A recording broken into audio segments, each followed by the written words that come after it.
Bismillahirrahmanirrahim. Assalamualaikum warahmatullahi wabarakatuh. Alhamdulillah, alhamdulillah.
Masya Allah, dari Hong Kong juga siap belajar ya. Kemudian Tony Effendi dari mana ini ya, semoga bisa bermanfaat buat saya dan saudara semua, amin amin ya rabbal alamin. Kemudian Andi Rahmawan Rahim dari Polewali Mandar, Provinsi Sulawesi Barat ikut menyimak, semoga bisa dapatkan ilmunya sore ini, amin ya rabbal alamin. Kemudian dari Siak Riau,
ya, dan menyebar dengan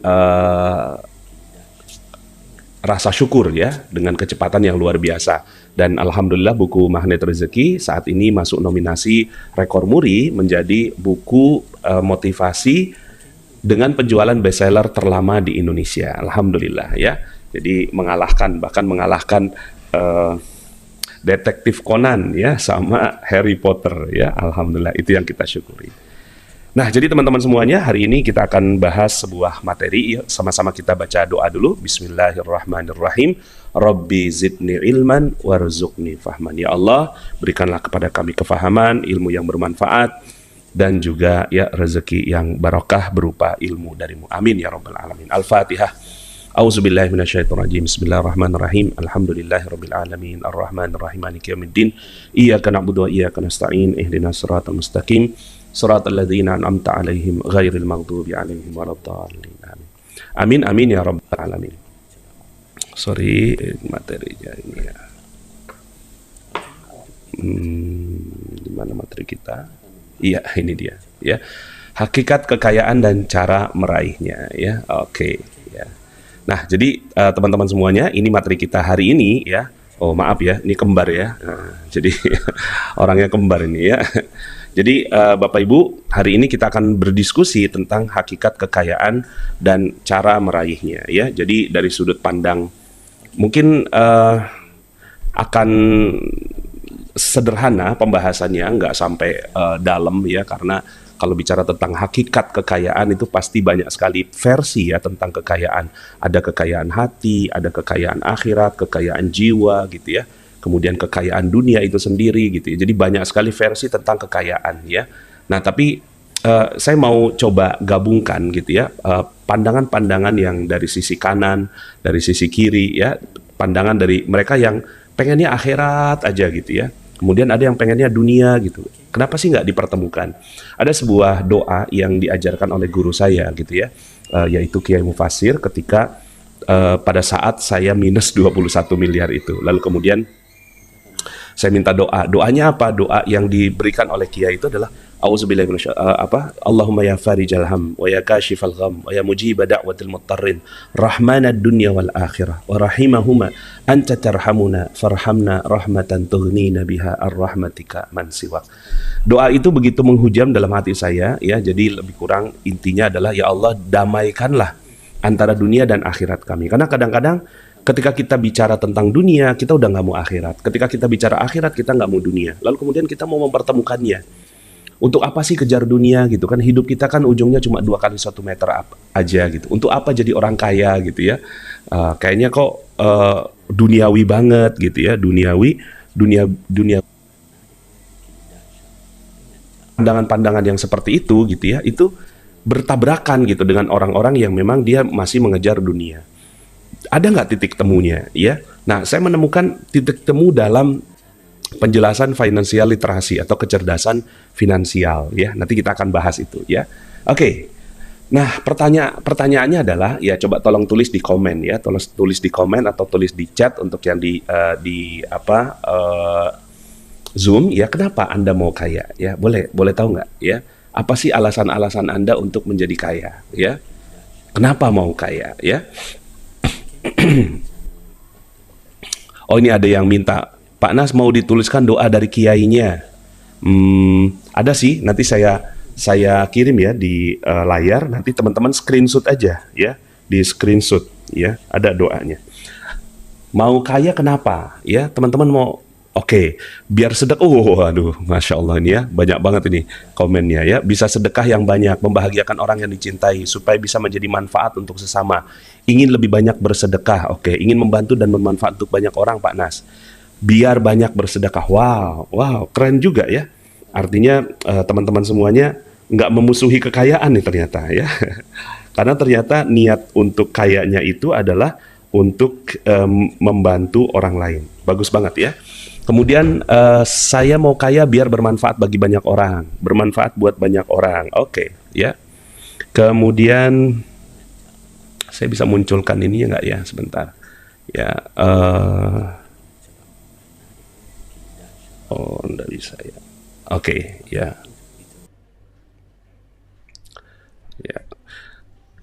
Oke, jadi ternyata ya teman-teman semuanya mau sedekah jor-joran. Wow, agar lebih banyak manfaat. Yes, oke ya. Kita dapat nih ya, bisa jadi tangan di atas, ahli sedekah, biar sedekah banyak, biar membahagiakan orang lain ya. Kemudian supaya bisa nih Tanti Rahmawati, biar sedekah sebanyak-banyaknya, bisa bahagiakan orang, bantu orang lain. Pejuang subuh, supaya bisa banyak sedekah lagi, haji umroh, biar sedekah jor-joran ya. Kemudian mana lagi ya? Umi Dewi bisa bersedekah. Ini rata-rata biar bisa sedekah ya. Imas Wati. Oh, salam dari Cianjur. Maaf ikut gabung. Ayo. Mas Turoh ya, supaya bisa bersedekah, bisa tolong banyak orang. Mau kaya supaya beramal dan bisa bermanfaat. Yes. Saya ingin bahagiakan keluarga dan bantu orang lain. Yes, oke, sip.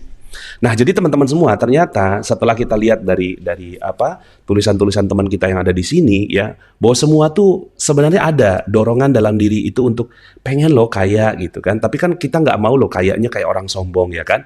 Kaya yang menzolimi orang lain, kaya yang lagi rame gitu kan, tak kaya tapi membunuh gitu.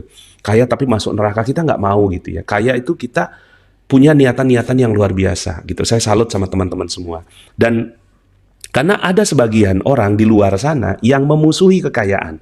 Seakan-akan kekayaan itu adalah sebuah aib gitu ya. Kekayaan itu adalah sebuah aib. Ternyata enggak ya. Kita udah beres ya di urusan ini, kayaknya kita udah sepakat ya. Atau boleh tahu nggak di sini ada nggak yang nggak setuju kalau harus kaya? Ya, boleh nggak? Kita sambil diskusi ini ya. Boleh tulis di chat gitu. Saya nggak setuju Pak Anas, ini kan rata-rata memang pada pengen kaya nih ya. Ada nggak yang di sini yang saya takut Pak Nas kalau kaya gitu ya. Saya nggak mau Pak Nas kaya gitu ya. Oh, kayaknya nggak ada ini ya. Waduh, malah Nurifa Khalifa ya, Muslim wajib kaya. Yes, ternyata gitu ya, ada satu keterangan dari Imam Syafi'i bahwa Muslim itu wajib kaya. Kenapa? Karena ada dua rukun di dalam Islam yang menjelaskan tentang kekayaan. Satu, rukun zakat. Ya, zakat itu hanya bagi orang-orang yang kaya. Ya, kalau nggak kaya nggak zakat gitu ya. Yang kedua, haji. Nah, haji ini dia dilaksanakan bila mampu. Salah satu mampunya adalah mampu dari sisi biaya. Artinya sebenarnya rukun Islam yang 5 ini gitu kan, 2 diantaranya adalah memaksa kita untuk menjadi kaya. Itu pendapatnya Imam Syafi'i gitu ya.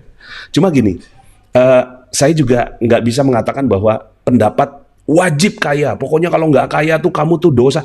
Nggak ya. Artinya gini, ada doa Nabi gitu kan. Ada doa Nabi yang beliau juga ingin dibangkitkan bersama dengan orang-orang fakir, miskin gitu ya. Artinya sebenarnya Nabi kalau mau kaya itu gampang banget ya.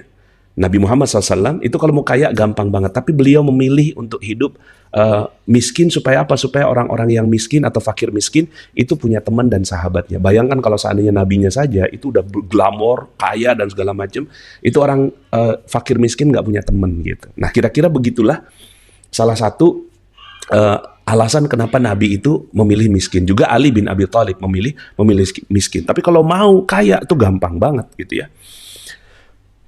Pertanyaan kedua adalah, bolehkah menjadi kaya? Ya, kita tadi kenapa mau kaya? Boleh nggak menjadi kaya? Ternyata malah ada yang jawab wajib gitu ya, biar bisa berbagi gitu ya. Sebenarnya nggak ada hukum wajib ya. Artinya gini, boleh.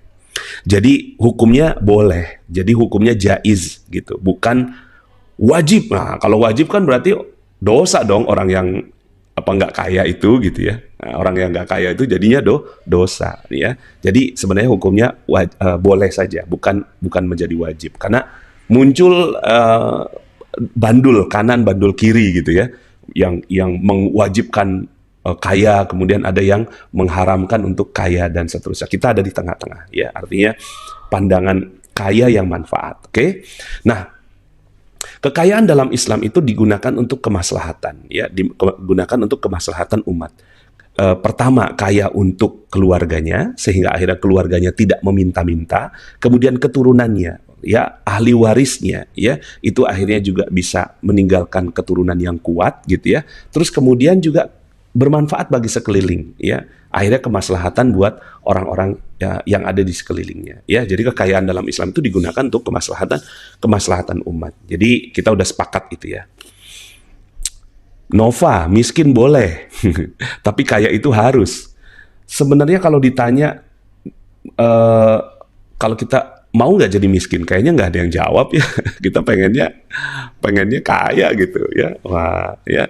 Nah teman-teman semua, faktanya 9 dari 10 sahabat Nabi Sallallahu Alaihi Wasallam yang dijamin masuk surga itu adalah orang kaya. Jadi ada fakta membuktikan bahwa ternyata ya 9 dari 10 sahabat Nabi, berarti kan 90%.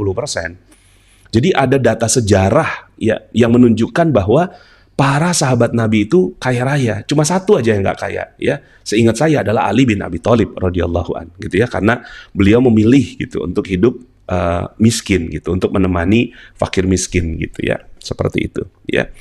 Atau kalau bahasa magnet rezekinya nggak kaya, jadi kaya dan tidak kaya gitu ya. Kalau dalam Al-Quran itu sebenarnya menciptakan miskin itu kita sendiri. Aduh saya mah miskin, kenapa? Karena mulut kita berdoa ya. Ada jurus disiplin kata ya.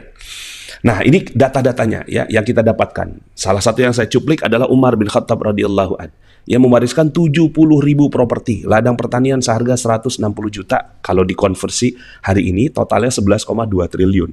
Ini saya dapatkan dalam buku Fikih Ekonomi Umar karangan Dr. Jaribah gitu ya. Itu adalah tesis doktoral dengan predikat summa cum laude dari Universitas Ummul Qura Mekah. Jadi dalilnya sangat kuat.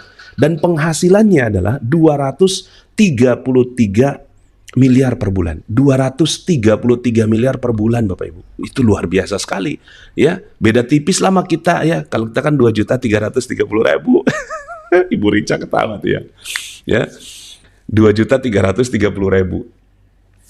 Ya beda nol doang gitu ya. Beda nol gitu. Nah kalau sahabat Nabi itu Umar bin Khattab itu penghasilannya 233 miliar per bulan. Itu angka yang fantastis sekali, luar biasa. Angka yang dahsyat gitu ya.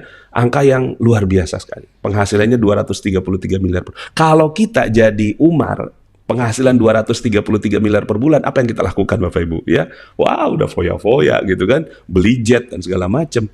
Tapi Umar 233 miliar per bulan, beliau punya 2 baju sudah terlalu berlebihan untuk Umar gitu ya. Punya makan itu 2 lauk sudah terlalu berlebihan untuk Umar. Itu sampai sebegitu ya, luar biasa ya. Nah, jadi ini data ekonominya ya. Kekayaan Utsman bin Affan, simpanan uangnya aja 151.000 dinar. Mewariskan properti sepanjang wilayah Aris dan Khaybar. Beberapa sumur senilai 200.000 dinar.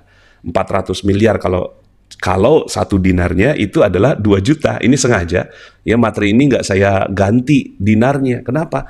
Karena materi ini saya buat ketika dinar itu harganya 2 juta. Sekarang 4,3 juta Bapak Ibu ya. Sekarang ini ya 4,3 juta. Nah, sampai sekarang rekeningnya Utsman bin Affan adalah rekening tertua di dunia yang masih mengalir. Sampai saat ini rekening atas nama Utsman bin Affan. Orangnya wafat, rekeningnya masih ngalir terus ya. Beda tipis sama kita ya. Orangnya hidup, rekeningnya wafat gitu. Ya. Aduh, pada ketawa semua dia. Dahlia dari Papua Barat, ya. Kemudian Erma Yulis, ya. Kemudian Bu Rina Irawati, ya. Wah, ada Pak Sugiharto juga nih dari Tuban, Masya Allah, ya. Alhamdulillah. Nah, jadi Bapak Ibu, ya, rekeningnya masih mengalir sampai sekarang, punya hotel. Jadi Utsmannya nggak ada, ya. Utsman bin Affan, sahabat Nabi, udah nggak ada. Tapi, gitu ya, beliau punya hotel hari ini, ya. Kita beli rumah tipe 21 aja nggak gampang sekarang ya, harganya luar biasa gitu. Ini orangnya wafat punya rumah, Masya Allah. Kenapa? Karena keberkahan dari rezeki itu. Kemudian bukan hanya Umar dan Utsman, tapi Zubair bin Awam 50.000 dinar ya. Kemudian 1.000 ekor kuda perang, 1.000 orang budak. Kekayaan Amr bin As gitu 300.000 dinar. Kekayaan Abdurrahman bin Auf melebihi seluruh kekayaan sahabat. Bayangkan Bapak Ibu, ya. Saking nggak bisa dihitungnya Bapak Ibu. Saking sudah tidak bisa dihitung lagi. Saking banyaknya kekayaan Abdurrahman bin Auf. Sampai ada yang menggambarkan kalau Abdurrahman bin Auf itu nyentuh batu, di bawahnya ada emas. Ya, Masya Allah, ya. Luar biasa. Nah, ini pasti ada sesuatu di balik ini kan, gitu ya. Nah, pertama yang kita ambil adalah ternyata para sahabat kaya raya. Ya udah, bismillah yuk, sama-sama kita jadi orang kaya yuk gitu ya. Siapa yang setuju dengan saya? Katakan saya gitu. Yes. Bismillah yuk, sama-sama kita jadi kaya. Yang kedua, ada ada keajaiban sebenarnya, ya, ada keajaiban dari yang terjadi di zaman itu. Nah, ini yang kita mau wujudkan. Jadi ada dua sisi. Satu, kita pengen kaya. Yang kedua, kita wujudkan nilai keajaiban itu. Maka di ilmu magnet rezeki, yang kita kaji itu kan ilmu ma'unah itu, ilmu keajaiban, gitu ya. Maryam dapatkan makanan secara ajaib, Nabi Zakaria dapat anak secara ajaib. Kemudian Asif bin Barkhia, muridnya Nabi Sulaiman yang bisa memindahkan istana Ratu Bilqis sebelum berkedip. Itu adalah keajaiban-keajaiban yang terjadi di masa yang lalu. Maka ilmu magnet rezeki, ya, salah satunya adalah untuk mengembalikan keajaiban itu, ya. Karena nggak mungkin dengan sebegini banyaknya harta, gitu ya, itu kayaknya kok nggak mungkin kalau nggak terjadi keajaiban. Nah, yuk sama-sama. Jadi kita belajar magnet rezekinya, kita belajar juga logika keuangannya. Hari ini kita akan bicara logika keuangannya, ya. Nah, sebelum saya lebih lanjut, Bapak Ibu, ya, saya mau sedikit mendefinisikan dunia, ya, supaya kita clear nih, gitu ya. Karena kalau pas udah ngikut kajiannya magnet rezeki itu, gitu ya, terus kemudian ada yang ngomong, udah ngapain lah gitu ngikut magnet rezeki, udah pokoknya kita fokus aja ibadah gitu. Iya bener sih gitu. Tapi yuk sama-sama kita bahas gitu ya tentang apa itu dunia, yang mana itu dunia. Kalau kata Kiai kan ngapain kejar dunia gitu ya. Tinggalkan dunia ya, nggak ada manfaatnya itu dunia gitu ya. Betul banget. Tapi ketika kita datang ke kantor gitu ya, bos bilang kejar dunia gitu ya, kejar target. Sekarang pertanyaannya mana yang benar? Kiai ngomong begitu gitu ya, kemudian bos ngomong sebaliknya. Pertanyaannya adalah yang mana yang benar? Ya, nggak mungkin kalau dua-duanya benar. Ya, dari dua pernyataan yang berseberangan itu pasti ada satu saja yang benar.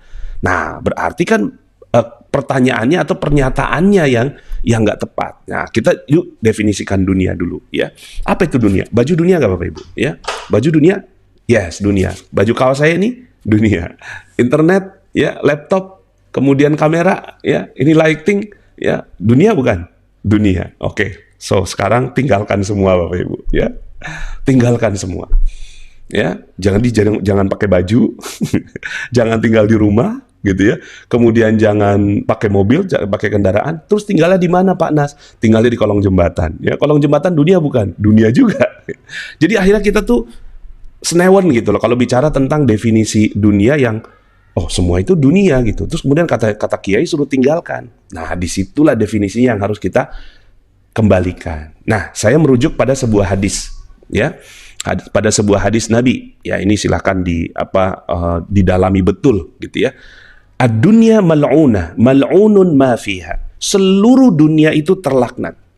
Ya. Ini hadis ya beberapa format ya. Tapi depannya sama ya. Mal'unun ma fiha, ya. Seluruh dunia itu terlaknat, ya. Ad-dunya mal'unah. Seluruh dunia terlaknat. Terlaknatlah semua yang ada di dalamnya. Tapi ini jangan dikasih jangan dikasih tanda titik. Itu masih koma itu, kecuali illa illa makana lillahi minha. Lebih kurang saya terjemahkan segala sesuatu yang ditujukan untuk Allah dengan cara Allah. Ya kan? Seluruh dunia itu terlaknat. Misalnya contoh ini air. Air ini terlaknat awalnya, ini dunia. Saya minum pakai tangan kiri, berdiri, nggak pakai bismillah, maka terlaknat. Yang saya minum adalah dunia. Illa, kecuali kalau saya duduk, kemudian saya baca basmalah, kemudian ya saya pakai tangan kanan, ya. Bismillahirrahmanirrahim.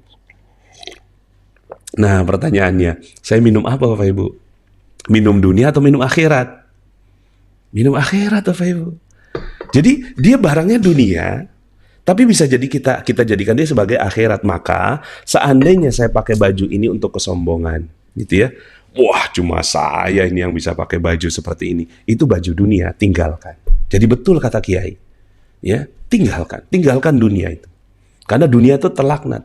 Tapi kecuali kalau seandainya pakaian itu digunakan untuk menghormati orang lain. Saya dalam hal ini gitu ya, niat saya untuk menggunakan jas ini adalah untuk menghormati yang hadir. Masa iya saya cuma pakai kaos aja gitu kan, nggak sopan nih Pak Nas, kira-kira begitu.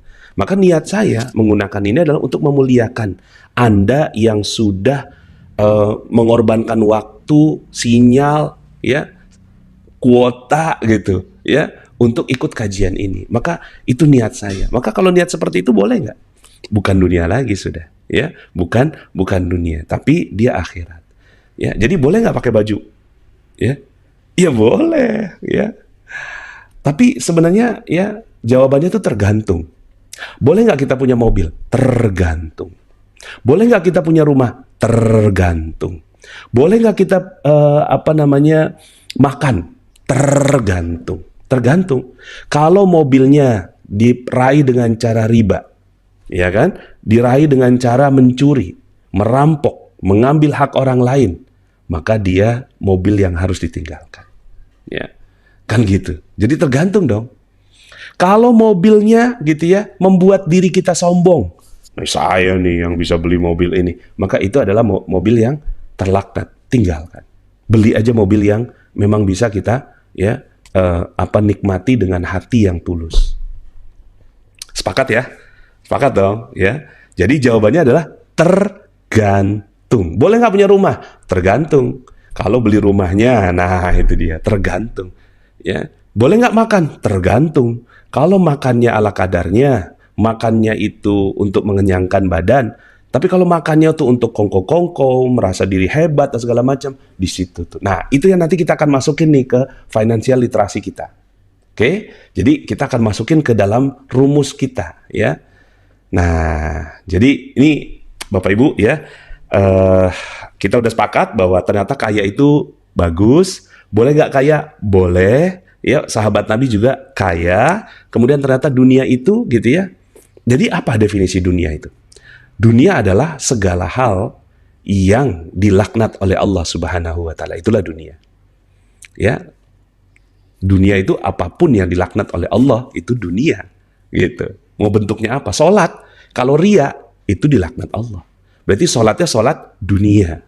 Mobil yang dipakai buat pengajian, maka dia bukan mobil dunia, tapi mobil akhirat. Jadi tergantung. Oke, jadi kita sudah sampai pada kesimpulan itu, maka mindset kita sama nih, gitu. Kita mau belajar sama-sama untuk meraih kaya, gitu ya, dengan cara Allah Subhanahu wa taala. Nah, saya mau cerita dulu kisah tentang seorang, katakanlah namanya kisah Mawar, gitu ya. Ini bukan nama sebenarnya, gitu ya. Ini bukan nama sebenarnya. Dia datang pada saya, Pak Nas, saya mau minta waktu 2 menit aja, gitu ya. 2 menit aja. Oh ya silakan, saya kasih kalau cuma 2 menit, gitu ya. Karena banyak tamu saya. Tapi malah jadi 1 jam, Bapak Ibu, ya. Mbak Mawar ini, ya. Malah jadi 1 jam. Kenapa? Karena saya tertarik dengan kisahnya. Kisahnya apa? Ini Bapak Ibu. Beliau tuh bekerja sudah 11 tahun, gitu ya. Gaji 28 juta per bulan. Tapi nggak punya rumah, Bapak Ibu. Ini yang membuat saya menarik. Jadi dia nanya, Pak Nas, saya itu sudah kerja 11 tahun, Pak Nas, di sebuah perusahaan yang gaji saya 28 juta per bulan. Tapi saya nggak punya rumah, Pak Nas. Sisa uang saya cuma 1 juta di rekening. Ya, memang saya punya kendaraan operasional 120 juta, tapi itu satu-satunya harta saya, Pak Nas. Apa yang salah dari diri saya? Menarik kan? Ya. Jadi orang yang punya gaji 28 juta, gitu ya. Ini kaitannya dengan mindset, ya, kaitannya dengan mindset. Kalau orang dengan sebegitu besarnya gajinya tidak mampu mengelola keuangan, apalagi yang gaji di bawahnya kan? Gimana yang gaji UMR? Halo gitu, ya. Kalau yang 28 juta aja nggak bisa punya mobil. Tapi ini kan kaitannya dengan nggak punya rumah gitu. Ini kan kaitan dengan keberkahan. Ada loh, saya lihat orang-orang yang gajinya cuma 4 juta, ya 3 juta gitu. Ketika saya tanya punya rumah nggak? Punya gitu. Beli sendiri? Beli gitu. Dari mana dapatnya? Ya saya nabung gitu. Saya nabung gitu ya dari sisihkan dana. Emang nggak punya anak? Punya. Anaknya berapa? 2 gitu. Terus rumahnya beli di mana? Ya di samping ya rumah orang tua gitu. Itu ada tanah dicicil pelan-pelan, tanahnya dicicil. Abis itu bangunnya pelan-pelan. Itu temboknya masih tembok nggak diaci, nggak dicat gitu. Yang penting saya nggak mau ngutang, Pak Nas, nggak mau punya amanah. Itu keren banget. Tapi ada orang ya yang gajinya itu luar biasa besar seperti ini gitu ya. Tapi kok nggak punya apa-apa. Nah, jangan-jangan mindset kayanya yang nggak tepat. Nah, yuk ya kita belajar gitu ya. Nah, obatnya adalah ya bagi saya ya mengetahui definisi kaya itu sendiri. Apa sih definisi kaya? Tadi kita udah definisikan dunia, ya kan? Dunia kita udah definisikan. Oh, oke. Kemudian sekarang kita definisikan kaya yuk. Kaya itu seperti apa sih gitu. Nah, setelah kita mendisiplin, setelah kita mengetahui definisi kaya, kita disiplin loh dalam melakukannya gitu. Dalam merintis jalan kaya itu. Sepakat nggak Bapak Ibu? Sepakat ya? Jadi mengetahui definisi kaya. Ini yang akan kita bahas nih, gitu ya. Mengetahui definisi kaya dan disiplin dalam menjalankannya. Jadi kalau saya tanya gitu, nih sebentar, saya munculkan dulu ya sahabat-sahabat saya ini ya, mukanya banyak yang udah muncul ya kan. Nah, ini Safira, Rika, Ermal Yulia ya, Bu Dwi Suharti dari Cilacap, Pipit Sri Subekti gitu ya. Waduh, senang ya. Ini yang resen-resen nih mukanya harus muncul ya. Kemudian ada Pak Dartomo ya, 401561 ya. Ini pin ATM ini ya. Pin ATM. Pak Abdul Syakur dari Sampit ya. Bu Rina Widya Pasuruan, ya luar biasa ya. Ini teman-teman saya, sahabat-sahabat saya yang sudah masuk di Zoom ya. Masuk di Zoom. Alhamdulillah ya, senang ya punya sahabat ya, Bapak Ibu ya. Mudah-mudahan nanti kita begini-begini nih nanti di akhirat di surga gitu ya. Kemarin ya kita Zoom meeting ya waktu tanggal 27 Agustus, masih ingat nggak gitu. Terus kita lagi ngobrol-ngobrol di samping Nabi gitu. Aduh, senang banget gitu ya. Mudah-mudahan itu yang terjadi. Amin gitu ya. Nah, jadi teman-teman semuanya, ya ini nanti saya akan kasih kesempatan ke teman-teman semua yang ada di Zoom untuk mudah-mudahan kalau ada sesi pertanyaan. Cuma ini pesertanya banyak banget ini, udah 500 orang lebih ya. Udah hampir 600. Jadi mengetahui definisi kaya dan disiplin dalam merintis jalan kaya. Jadi kalau saya tanya nih, teman-teman semuanya jangan-jangan nggak tahu nih, apa bedanya kaya dan miskin? Kalau bahasa magnet rezekinya tidak kaya gitu ya. Apa sih bedanya gitu? Di mana bedanya? Anda ngelihat orang, bisa nggak Anda lihat bahwa ini orang kaya nih gitu? Bisa nggak Anda lihat, itu orang kaya tuh gitu? Bisa nggak? Nggak bisa Bapak Ibu. Nggak bisa. Jadi kalau kita ngelihatnya pakai mata nih, gitu ya, pakai mata, oh itu orang kaya gitu. Berarti Bapak Ibu mendefinisikan kaya dengan tidak tepat. Di situ punca persoalannya, sebab persoalannya, ya. Di situ sebab persoalannya, karena kita keliru dalam, ya, kita tidak tepat dalam mendefinisikan kaya. Ada orang naik Alphard, oh itu orang kaya. Enggak Bapak Ibu, enggak begitu, ya.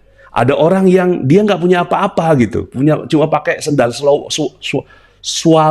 ya, swallow, sendal jepit itu, ya. Terus kemudian dia ininya rombeng, dia kaya nggak? Gitu ya? Dia miskin nggak? Atau nggak kaya? Belum tentu, Bapak Ibu, belum tentu. Jadi Anda nggak bisa ngelihat dari fisiknya. Nah, ini yuk sama-sama kita rapihkan dulu mindset kita, sehingga akhirnya Bapak Ibu nggak terjebak sama Doni Salmanan, kemudian Indra Kents gitu loh, ya. Yang kemarin rame itu loh, ya kan itu triliunan loh Bapak Ibu. Kripto sekarang gitu kan, ya. Ini kenapa? Karena kita nggak tahu definisinya gitu. Dan begitu banyak channel YouTube di luar sana yang menjelaskan tentang teori-teori kekayaan dan segala macam, Anda jadi kebingungan kan, gitu. Nah, jadi teman-teman semuanya, ya, kalau Anda udah tahu nih definisi kaya ini, Anda nggak akan ya kegiur sama yang namanya Indra Kents itu. Mohon maaf ya saya sebut nama ya, karena kan udah jadi kasus yang dibicarakan gitu loh. Ya, Indra Kents ditangkap gitu. Kenapa? Ya karena dia kelihatannya kan wah kaya gitu kan. Dia punya mobil mewah gitu kan. Instagramnya bagus gitu kan. Mukanya mulus gitu. Itu orang kaya? Enggak Bapak Ibu. Ya? Enggak. Oh ini ada yang minta doa yang tadi ya. Doa yang tadi nih. Ya sebentar ya. Saya kirim ya. Teman-teman semuanya di screenshot aja langsung ya, di screenshot karena saya nggak mungkin ngulang lagi. Nah ini dia, silakan di screenshot.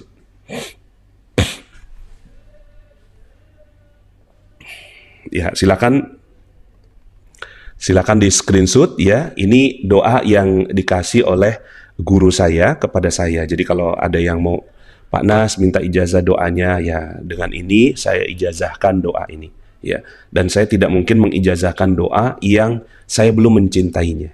Ini karena saya sudah mencintainya, saya sudah menghidupinya, maka ini doa doa yang dikasih kiai ke saya. Allahumma ya farijal ham wa ya kashifal gham wa ya mujiba da'watil muttarrin rahmanad dunya wal akhirah wa rahimahuma anta tarhamuna farhamna rahmatan tughnina biha ar-rahmatika man siwak.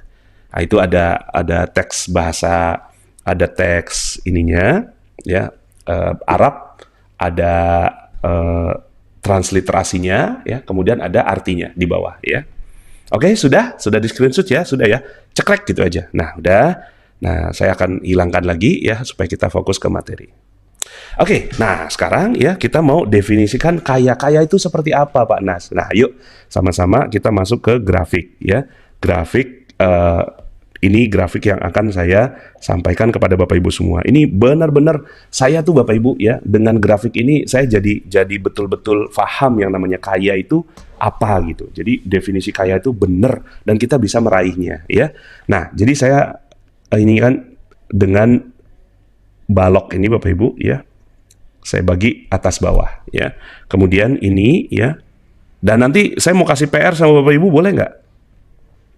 Bapak Ibu harus bisa menjelaskan ini ke orang-orang. Misalnya nih, istri dengerin kajian ini, maka jangan kasih video ini ke suami, tapi Anda yang jelaskan grafik ini ke suami gitu.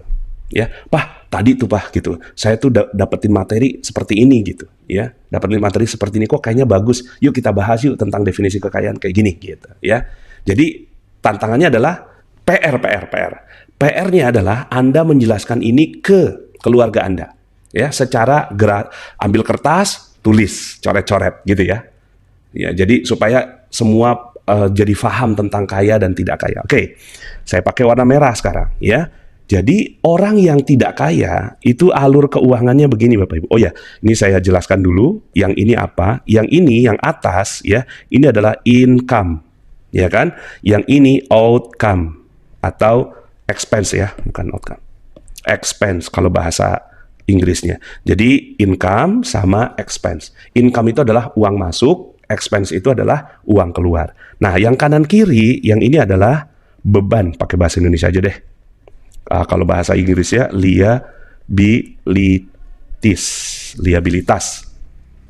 Yang di sini aset atau bahasa Indonesianya harta. Gini ya. Nah, ini pelajaran apa ini? Pelajaran akuntansi sederhana ya. Pelajaran akuntansi sederhana. Supaya Bapak Ibu jelas dan akhirnya nggak mudah ke apa? Bahasa magnet rezekinya apa ya? Nggak mudah silau ya dengan orang yang katanya kaya gitu ya. Karena kita tahu bahwa kaya tuh nggak mungkin begitu gitu ya. Definisi kaya tuh nggak gitu. Nah, kita mulai dari warna merah. Orang yang nggak kaya itu alur keuangannya seperti ini Bapak Ibu. Begini, masuk di expense, lalu keluar. Ini namanya, mohon maaf ya, pakai bahasa umum, poor. Jadi orang yang poor, orang yang nggak kaya, itu adalah orang yang alur keuangannya itu nggak ada yang masuk ke bawah. Dia hanya masuk ke income expense gitu ya. Mau dia penghasilannya 1 juta, mau dia penghasilannya 2 juta, mau dia penghasilannya 5 juta, ya. Mau dia penghasilannya 28 juta seperti Ibu Mawar, gitu ya. Itu sama.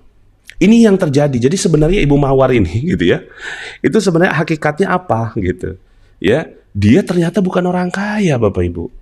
Kenapa? Karena kan nggak ada yang kesisa. Oke? Nah, jadi inilah orang yang nggak kaya itu. Mau dia penghasilannya 100 juta Bapak Ibu. Ya, ada kemarin tuh ada di YouTube saya ngelihat ada kajian tentang nih teman-teman yang banyak startup yang kemarin tuh kayaknya hidupnya glamor, ngopinya di Starbucks dan segala macam, sekarang dipecat-pecatin, ya kan? Dipecat-pecatin, nggak ada startup lagi sekarang. Kemudian ada yang cryptocurrency, dia jatuh. Kemudian ada apa namanya tuh Instagramable itu loh, artis-artis Instagram itu banyak yang sekarang ini dia masuk dalam poor. Kenapa? Ya karena penghasilannya 5, keluarnya 5. Ya, penghasilannya 10, keluarnya 10. Nah, sekarang coba tanyakan pada diri sendiri. Nggak usah ditulis di komen, nggak usah tulis di chat ya. Kita nih masuk golongan ini nggak? Ya, kalau kita nih Pak Nas, ya gajinya 5 koma Pak Nas, tanggal 5 sudah koma gitu. Tanggal 5 sudah koma gitu. Ya, gimana? Nah, ini yang kriteria ini. Income, sama expense-nya itu begini alurnya. Jadi ini orang yang poor. Nah, sekarang saya pakai warna kuning untuk menceritakan tentang alur keuangan orang yang, nah kesini dia. Ini namanya orang yang middle.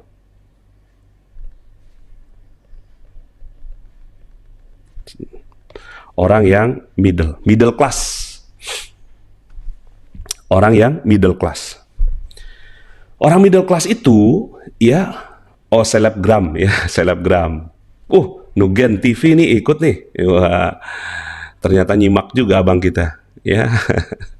Nah, jadi, ya, ini yang warna kuning nih, ya. Orang middle tuh beli apa? Nah, beli liabilitas. Apa bedanya? Ya, apa bedanya harta dengan beban? Bedanya di sebuah kata, namanya cash flow. Oke, kalau cash flow-nya out, dia adalah beban. Kalau cash flow-nya in, itu adalah harta, gitu. Ya, jadi ini yang membedakan itu. Jadi kalau seandainya dia beli rumah nih, rumah itu beban atau aset? Tergantung. Ya, di situ tuh. Rumah itu beban atau aset? Tergantung. Kalau rumahnya itu cuma ngeluarin duit doang dan nggak ada yang masuk, gitu ya, nggak ada yang masuk, berarti rumah ini adalah rumah beban. Ya, keluar listrik, keluar air, keluar gas, keluar internet, gitu ya, tapi nggak ada yang masuk. Maka rumah ini adalah rumah beban. Contoh, ada seorang yang dia tinggal di Jakarta. Di Jakarta itu dia ngontrak, gitu ya. Punya rumah lah katakan. Dia tinggal di Jakarta, punya rumah gitu. Terus kemudian pada saat dia kerjaannya bagus gitu, dia masih bisa tinggal di Jakarta tuh dengan penghasilan katakanlah 15 juta per bulan gitu. Masih ada uang masuk, ya dia istirahat di situ gitu ya, dan segala macam. Terus ternyata dia pekerjaannya itu ya dikatakanlah berganti pekerjaan, udah nggak di situ lagi dan gajinya sekarang tinggal 8 juta. Tapi dia masih memaksakan diri tinggal di situ. Maka sebenarnya rumah itu yang awalnya menjadi aset sekarang sudah menjadi beban. Nah, teman-teman semua, Anda kalau mau jadi kaya, itu Anda harus tahu betul. Dan Anda harus benar-benar memutuskan, mengetahui ini beban atau aset. Ya. Ini beban atau aset. Ya. Nah, rumah itu, terus kemudian contoh-contoh lain. Ya. Contoh-contoh lain, rumah, kendaraan. Ini saya tulis di sini ya, rumah, kendaraan. Tapi kendaraannya yang ngabisin duit, ya kan? Terus kemudian utang atau, mohon maaf ya, amanah. Ini adalah beban. Piutang juga sama. Piutang itu beban, teman-teman semua. Jadi Anda gampang nggak misalnya nih ada orang datang gitu kan, Bu Pipit, Sri Subekti gitu. Saya itu gitu ya, nggak punya uang gitu, minta tolong dong saya pinjam dulu gitu. Terus hati terenyuh tuh Bu Pipit tuh, biasa kan gitu kan, kita orang Indonesia tuh, kemudian akhirnya kita pinjemin gitu. Terus pada saat dipinjemin udah batas waktu, terus kemudian kita pengen nagih gitu, banyak nggak kejadian galakan yang ditagih? Nah itu beban. Ya, jadi piutang itu beban. Makanya kalau seandainya itu sebisa mungkin Anda nggak memberikan piutang. Ya, ingat-ingat kata-kata yang ada di warteg sebelah sono ya. Warteg tetangga itu ya. Ya, di situ ada tulisannya tuh.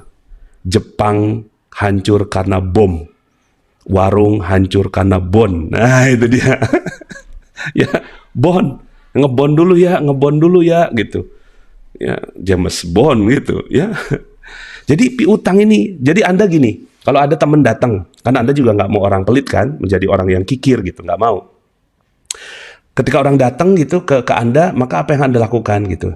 Dia minjem nih 1 juta, aduh mohon maaf ya kalau 1 juta saya nggak bisa kasih, tapi ini 100.000 nggak usah dikembaliin gitu. Ya, 100.000 nih saya nggak usah kembaliin ya. 50.000 lah, yang misalnya Anda sanggup 50.000 ya kasih 50.000. Mohon maaf ya, saya nggak bisa kasih lebih gitu. Dan ini kalau kamu nggak balikin juga nggak apa-apa, tapi kalau kamu balikin alhamdulillah gitu. Jadi mulai dari sekarang Anda harus tahu kenapa selama ini keuangan Anda nggak pernah berhasil. Nih, piutang. Udahlah utang, piutang, ya, atau amanah. Kalau bahasa kita kan sekarang amanah, ya kan. Kredit, pay letter, nah ini nih, kredivo, ya, ajarin nih, ya, itu tuh beban, gitu, ya, beban itu.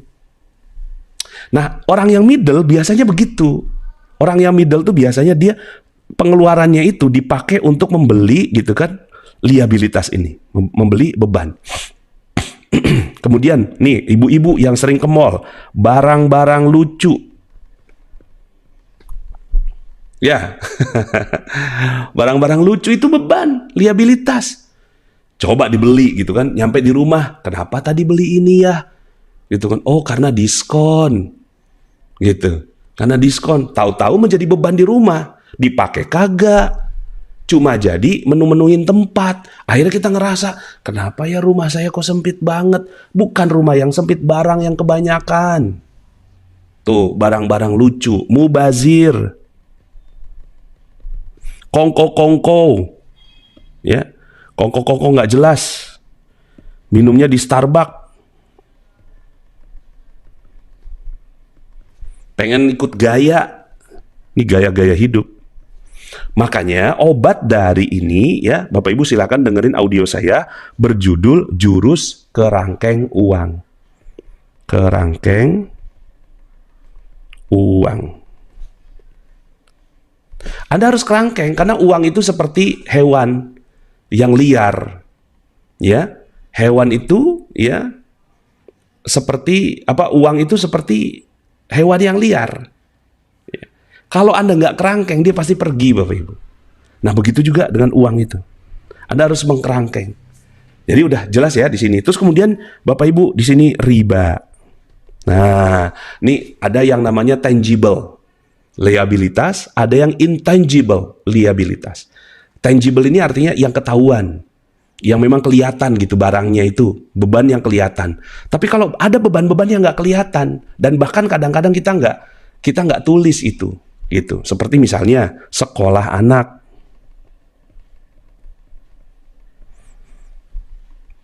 Coba tanya, ketika sekolahkan anak ke sekolah yang mahal atau yang tinggi harganya, niatnya untuk apa?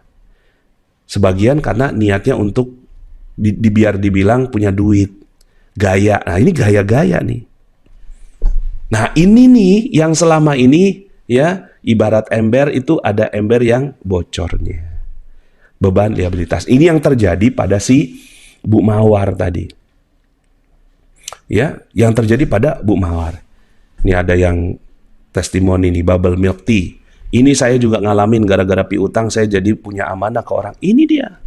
Makanya mulai dari sekarang udah deh piutang udah lepas. Kalau saya udah nggak punya piutang lagi. Ya. Semuanya cash and carry. Kalau kamu mau gitu kan, beli barang saya cash, ya kan? Beli barang saya cash. Kalau kamu mau minjem sama saya, maaf, saya cuma bisa kasih, gitu kan? Sekian, gitu. Ya, jadi udah nggak ada piutang, nggak ada pinjaman, nggak ada. Enak gitu, hidup enak gitu. Ya, hidup nggak ada konflik, gitu ya. Jadi bisa dipahami. Nah, sekarang kita kan mau jadi orang kaya. Nah, orang kaya itu alur uangnya itu dia ada keluar juga. Jadi ada uang masuk, ada uang keluar. Tapi setelah itu dia ke sini, Bapak Ibu. Ke sini nih, ke yang namanya harta. Dia nggak mungkin beli beban. Dia nggak mungkin beli beban. Jadi orang kaya itu, gitu ya, kelihatan dari cara memanfaatkan uangnya. Makanya kan dalam sebuah hadis itu, ya, nah kena deh pay letter Nurma Yulianda. Iya dong pay letter tadi itu ya. Saya kan besok mau ke Surabaya nih, gitu ya. Saya besok mau ke Surabaya, belinya di Traveloka. Pas dibeli di Traveloka gitu kan, pas saya mau bayar gitu, terus kemudian di bawah ada pertanyaan, itu mau dicicil selama 12 bulan, idih enak aja, beli tiket aja pakai dicicil gitu. Cuma kan bagi sebagian orang yang masih punya gaya hidup mencicil, pay later segala macam, itu menggoda loh. Hati-hati, itu menggoda banget. Ya, dan itu udah deh. Ya, mulai dari sekarang lepaskan itu. Ya. Nah, jadi teman-teman semua, kalau Anda mau jadi orang kaya, gampang caranya. Ya, gampang caranya, yaitu masukkan uang Anda ke yang namanya aset, harta. Sehingga one day, suatu saat, ini kan di sini nih, ya kan? Titiknya begitu. One day, suatu saat, si ini akan masuk ke begini. Ini yang membedakan orang rich. Ya. Jadi alur uangnya itu malah masuk ke in. Ya, seperti misalnya rumah sewa, kos-kosan, dia punya kos-kosan. Mungkin dia adalah seorang guru, tapi dia punya kos-kosan, punya pom bensin, punya villa, punya rumah makan gitu, ya. Ya. Nah, itu namanya aset, harta, kos-kosan. Apalagi ya, Gojek. Ya kalau Gojeknya memang memungkinkan ya, atau saya nggak usah sebut merek deh, kendaraan sewa. Kendaraan sewa, kos-kosan, kendaraan sewa. Termasuk juga diantaranya gitu ya, ilmu.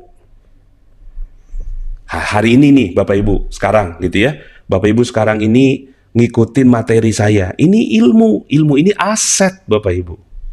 Aset. Ya. Aset yang berharga. Emas, properti. Ya. Dinar. Oke, ada yang tulis dinar. Yes. Beli dinar, dinarnya dinar KR ya. Nah, dinar khairul razikin ya. Nggak promosi, ini cuma jualan ya. Enggak lah ya. Ya, niat kita untuk berdakwah. Jadi teman-teman semuanya ya, perhatikan di sini ya. Paper aset, saham, tapi sahamnya syariah ya. Kalau sahamnya nggak syariah, masuknya di riba. Riba jadinya liabilitas secara intangible atau secara nggak kelihatan. Tapi kalau sahamnya syariah masih oke lah. Cuma memang kalau saya sih nggak sarankan Anda di saham. Pernah satu ketika gitu ya, Robert T. Kiyosaki gitu ya, guru keuangan dunia, itu ditanya gitu, yang mana yang kamu mau beli, sahamnya Apple apa sahamnya Tesla? Gitu dia bilang. Ditanyakan sama pewawancaranya. Hah? Kata dia gitu. Dia langsung apa namanya kayak kaget gitu. Buat apa saya beli itu semua gitu. Tuh coba bayangkan Bapak Ibu. Ya, orang kaya dunia itu nggak mungkin beli paper, itu nggak mungkin Bapak Ibu. Ya. Itu hanya orang yang sok kaya. Orang middle ini disebut sebagai sok kaya. Sok kaya.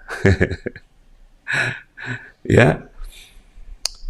Jadi beli aset, beli stok itu udah bukan merupakan opsi bagi orang yang sebenarnya kaya gitu. Dia tuh pasti membeli aset real yang bisa dipegang gitu Bapak Ibu. Ya, boleh desa wisata, boleh beli kebun, ya kebun yang menghasilkan, ya kebun-kebun yang menghasilkan. Nah, jadi Bapak Ibu sebenarnya Anda bisa mulai kaya dari sekarang. Jadi jangan nunggu nanti 5 tahun lagi baru Anda kaya. Ini mindset yang harus Anda ganti hari ini. Ya, jadi kalau ditanya kapan Anda mau kaya? Today. Coba tulis di komen. Ya, kapan saya mau kaya? Hari ini. Nah, tulis ya. Kapan saya mau kaya? Tanda tanya, jawab sendiri. Hari ini. Yes, today. Hari ini. Hari ini Anda kaya. Udah langsung kelihatan gitu loh Bapak Ibu. Orang kaya itu dari apanya? Dari expand-nya. Ya, wah insya Allah saat ini, yes, kaya. Kapan saya mau kaya? Hari ini, yes. Keren ya, di chat ini langsung cek gitu ya. Today is the day.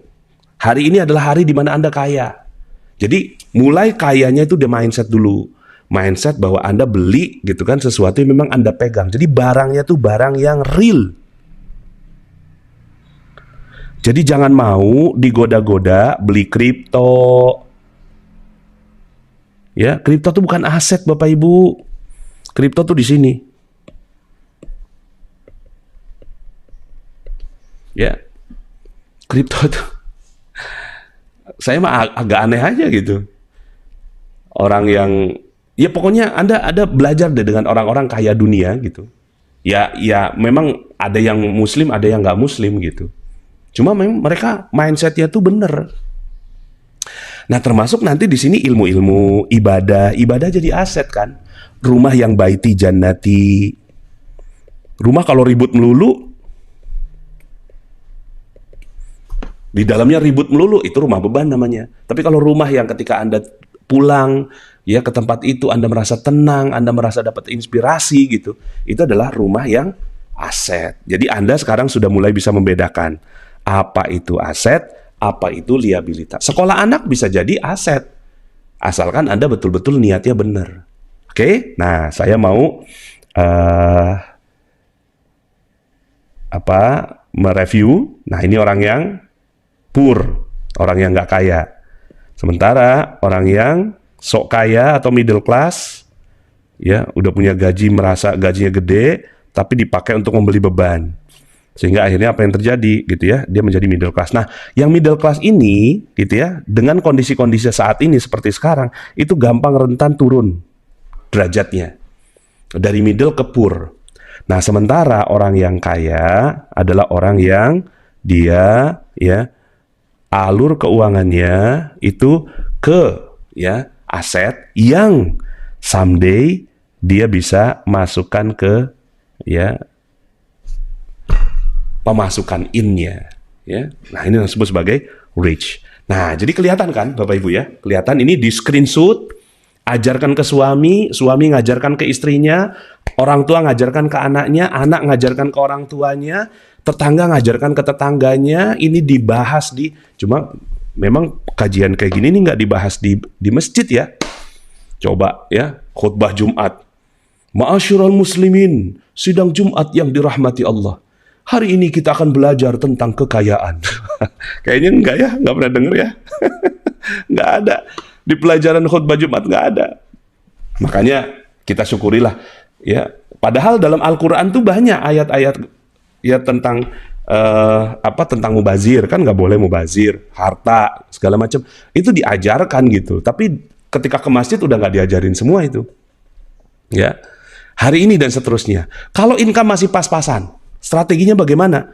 Kalau income pas-pasan, langsung aja Anda beli emas. Langsung Anda beli emas yang harganya mulai dari 40.000. Kalau di Magnet Rezeki kan ada MR Gold, harga mulai dari 40.000. Walaupun silakan Anda mau beli emas merek apa silakan. Cuma nasihat saya adalah Anda beli yang spreadnya paling rendah. Artinya ketika dijual kembali itu nggak jatuh banget, gitu. Nggak jatuh banget. Jadi misalnya nih, Anda punya gaji, gitu ya. Anda punya gaji, katakanlah suami 3 juta, istri 2 juta, gitu. Berarti kan 5 juta nih. Anda langsung jadi orang kaya hari ini. Gimana caranya? Langsung sisihkan, beli 500.000, belikan emas. Pak Nas, nyimpennya itu loh Pak Nas.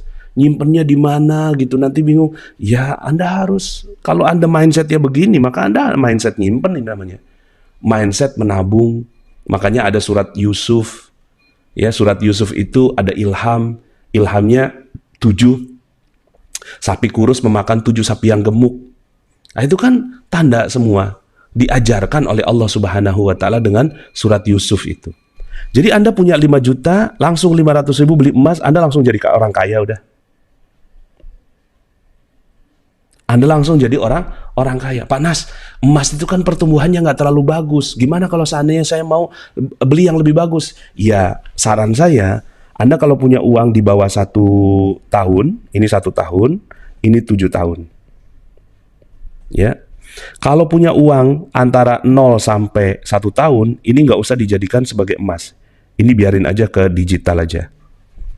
Maksudnya di bank ya, di bank syariah BSI misalnya. Tapi kalau uangnya 1 tahun sampai 7 tahun, itu belikannya emas. Jadi tergantung nih, Anda mau punya uang yang nggak bakal dipakai nih selama 1 tahun sampai 7 tahun, belikannya emas. Kalau di atas 7 tahun, belikannya properti. Belikannya properti. Nah, disinilah dakwah magnet rezeki. Dakwah magnet rezeki itu ingin mengajak ke emas dan properti. Makanya besok gitu ya, saya juga ngisi secara daring di Tegal. Kita bikin lagi kafling durian gitu. Emas kita bikin. Karena memang inilah bisnis-bisnis akhir zaman ini ya. Bisnis akhir zaman. Nah, jadi terjawab ya. Mau Anda punya penghasilan 5 juta, ya udah langsung aja 500.000. Karena kaya itu perlu disiplin. Seperti yang tadi materi saya ini, ya, disiplin merintis jalan kaya. Mulai dari 500.000 tiap bulan, nambah. Waktu itu ada ya, seingat saya itu tukang pecel. Dia tuh ketika ngelihat MR Gold, lalu kemudian yang dia lakukan itu dia beli gitu, untuk nabung haji. Bayangkan Bapak Ibu, dia nabung haji, ya kan? Dia nabung haji, ya. Nabung hajinya itu beli MR Gold yang seharga 70 ribuan tiap bulan, 70 ribu, naik lagi jadi 120 ribu, gitu kan, terus gitu ya, terus gitu, dia beli selama lebih kurangnya 8 bulan. Bapak Ibu kira-kira nih, kalau tiap bulannya cuma 70 ribu, pergi hajinya kapan kira-kira? Pergi hajinya kapan? Nggak tahu kan? Mau berapa tahun tuh 20 juta kekumpul untuk dapetin kuota ONH biasa. Tapi Bapak Ibu, ajaib, si ibu ini gitu kan dapat kuota haji setelah lebih kurang 8 bulan nabung emas. Kok bisa? Ternyata orang tuanya udah beberapa tahun yang lalu meninggal dunia dan dia udah daftar haji. Dan ternyata diumumkan sama Kemenak itu bahwa porsi haji orang tua yang sudah wafat itu dikasih ke dia. Itu kan luar biasa. Itu kan namanya keberkahan. Dia juga nggak ngerti ilmunya. Tapi ketika dia udah mulai nabung haji, gitu kan, nabung haji, dia nabung gitu ya. Emas itu ada keberkahannya. Emas itu ada berkahnya. Ya. Nah, so teman-teman semuanya, ya, ini saya supaya lebih enak ya, kelihatannya lebih profesional, bukan tulisan tangan, saya tulisin kayak gini lah. Jadi aset itu emas, properti, bisnis sampingan, rumah sewa, rumah baiti jannati, kendaraan sewa, saham syariah, dan lain-lain. Untuk beban itu kredit, utang atau amanah, piutang, rumah kendaraan, traktir berlebihan, kongko-kongko, barang-barang lucu. Itu yang tangible, yang kelihatan. Yang intangible, beban itu adalah dosa, riba, permusuhan, persaingan, mubazir, kebodohan, atau ketidakcerdasan, tidak sehat, ya. Badan nggak sehat, makan gorengan tuh beban. Makan makanan yang nggak sehat itu junk food itu beban. Nah, sementara aset itu adalah keberkahan, silaturahim, jaringan, ilmu-ilmu seperti magnet rezeki, sedekah, sehat, dan lain-lain. Ya, tinggal disiplin, Bapak Ibu. Ya, tinggal disiplin. Mulai dari sekarang Anda langsung kaya sudah, dan nggak kelihatan orang kaya itu,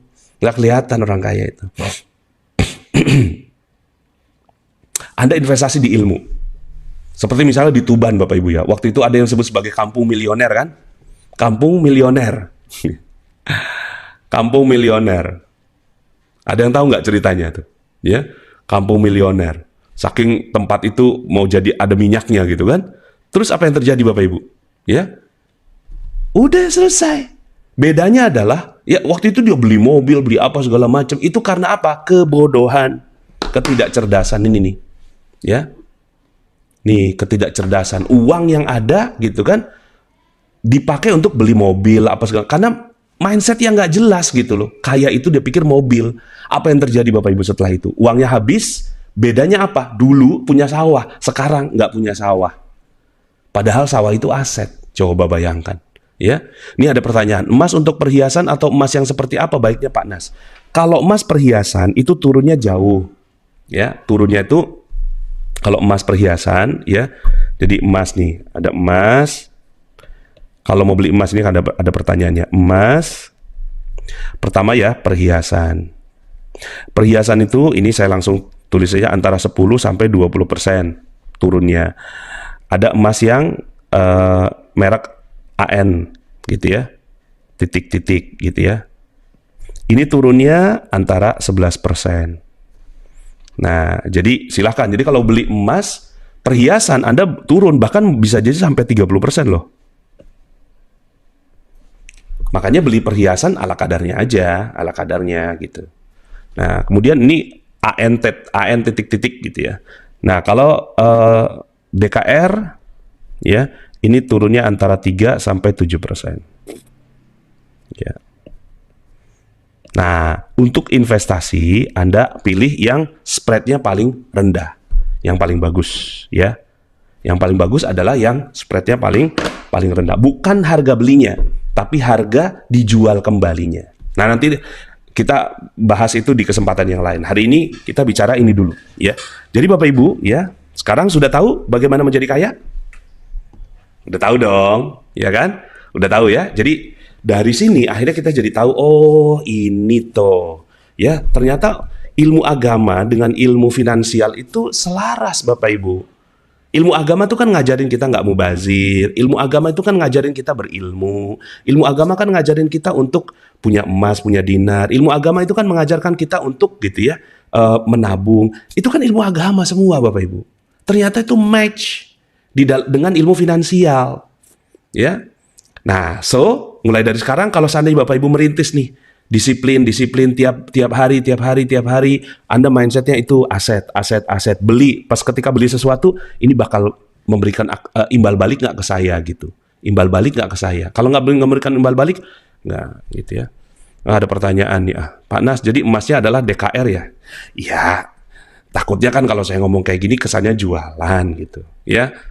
Enggak gitu, artinya silakan beli apa saja, yang penting emas gitu. Ada merek macam-macam, ada EOA, ada Navis Gold, ada apa lagi? Coba sebutin merek-merek di sini. Ya, ada Antam, ada siapa. Yang penting Anda pelajari betul-betul perusahaannya, kemudian juga kemurniannya, kemudian harga jual kembalinya, gitu ya. Nah, ya. So, Bapak Ibu ya, udah tahu ya sekarang, sudah tahu bagaimana menjadi kaya dan kapan menjadi kaya ya. Anda sudah tahu jawabannya. Yes, itulah ilmu. Tepuk tangan dulu dong Bapak Ibu ya untuk kita semua ya. Wah, ini ada sahabat-sahabat saya di Zoom ya. Masya Allah. Yang tepuk tangan, mana tepuk tangan yang paling meriah, kelihatan supaya di apa ini kelihatan ya. Oke, makasih ya. Makasih ya, alhamdulillah Bapak Ibu, kita dapatkan ilmu. Mudah-mudahan ini ilmu daging ya, ilmu daging, dan mudah-mudahan saya bisa konsisten ya menyapa Bapak Ibu semua. Kembali ya seperti dulu, kita ada bincang inspiratif, bincang hikmah gitu ya. Mudah-mudahan saya bisa seperti ini lagi ya. Dan insya Allah saya doakan semoga Anda semua menjadi kaya dan ajaib ya. Ada mini gold, oke. Ada UBS bukan USB ya. Oke, kemudian hari ini dan seterusnya saya membeli dinar ya, oke. Jadi mudah-mudahan Bapak Ibu tahu ya, perjuangan kita di Magnet Rezeki, satu, mengubah mindset ya, karena itu ilmu aset. Kemudian mengajak orang ke emas, ke properti. Itu adalah aset-aset semuanya. Yang penting jangan aset-aset itu tercampuri dengan riba, zulmun. Kalau sudah pernah terjadi di masa yang lalu, tinggal bertaubat. Taubatnya benar-benar sholat taubat, kemudian berilmu. Karena berilmu ini Bapak Ibu ya, berilmu, Anda mempelajari ilmu itu adalah sebagian dari jihad Anda ya. Pak Nas, acara ini bisa diputar ulang nggak Pak ya? Biar saya simak ulang bersama suami dan anak-anak ya. Bisa. Setelah Anda ngejelasin pakai kertas ya. Jadi Anda harus bisa ngejelasin ya. Ini tantangan Anda ya, PR ya, supaya Anda bisa ngejelasin ini ya. Sorry, mana ini? Ya, jadi PR-nya adalah Anda jelasin ini ke pasangan Anda, ke anak-anak gitu ya. Kalau nggak ngerti, tinggal lihat YouTube-nya ya. Jadi ini direkam memang langsung ke YouTube ya. Ini langsung direkam ke YouTube. Baik ya, mungkin sekarang saya izinkan teman-teman semuanya untuk bertanya ya. Bertanya, saya kasih kesempatan ke teman-teman yang ada di Zoom ya. Nah, di Zoom ini punya keistimewaan ya. Yang mau bertanya, tolong raise hand. Nah, ini saya lower hand semua dulu ya. Ya, ini karena yang mau bertanya saja yang raise hand atau angkat tangan ya. Coba siapa yang mau bertanya ya, sambil raise hand, sambil angkat tangannya diangkat juga supaya saya tahu. Oke, Pak Muhammad Yusuf. Silakan Pak Muhammad Yusuf.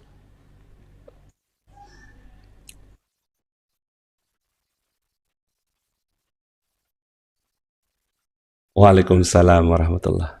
Eh, kagak pakai baju ente. Oh iya siap. Iya. Oh iya, iya.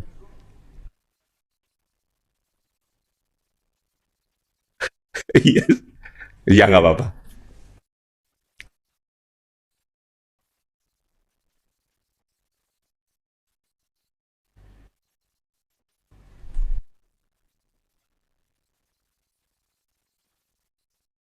Ini gitu Ustadz, Masya Allah. Mm-mm. Dan saya kemarin Alhamdulillah bisa jumpa dan meet and greet Ustadz di Pekanbaru ya. Oh iya di Masya Allah. Pekanbaru. Iya. Iya, saya kemarin yang bawa istri sama anak bayi Ustadz. Ya Ah, Allah. subhanallah. Masya Allah. Iya, iya, iya. Jadi di sini saya mau kasih testimoni bahwasanya ya Allah memang Masya Allah dahsyat, luar biasa ilmu ini, memang ilmunya yang keren gitu. Bukan sayanya yang bukan apa ya, memang ilmunya yang memang jelek di hati gitu. Alhamdulillah. Memang alhamdulillah beberapa banyak saya belajar dan inilah yang memang masuk di hati gitu. Dan alhamdulillah perlahan demi perlahan saya bawa anak istri untuk mengenalkan ilmu MR ini gitu. Mm-mm. Jadi memang dulu Ustadz gitu, sebelum saya mengenal ilmu MR, setiap ada orang, Bang, saya pinjem uangnya dong gitu. Saya kasih gitu karena hati terenyuh gitu bahwa saya dulu pernah ada di titik terlemah Ustadz gitu. Iya, Saya iya. saya pernah ditipu orang beli tanah 30 juta, tanahnya tidak ada. Kemudian saya pernah beli tapak rumah 25 juta, tanahnya tidak ada. Kemudian saya pernah ditipu rekan bisnis uang 20 juta, ya sampai sekarang uangnya belum balik. Tapi Masya Allah, qadarullah, memang Allah itu memang maha baik, maha maha mulia. Saya ikhlas gitu Ustadz. Mm-mm. Saya ikhlas, saya udahlah, saya serahkan semua sama ilahi gitu. Mm-mm. Ya Allah, Allah yang punya semua gitu, Masya Allah.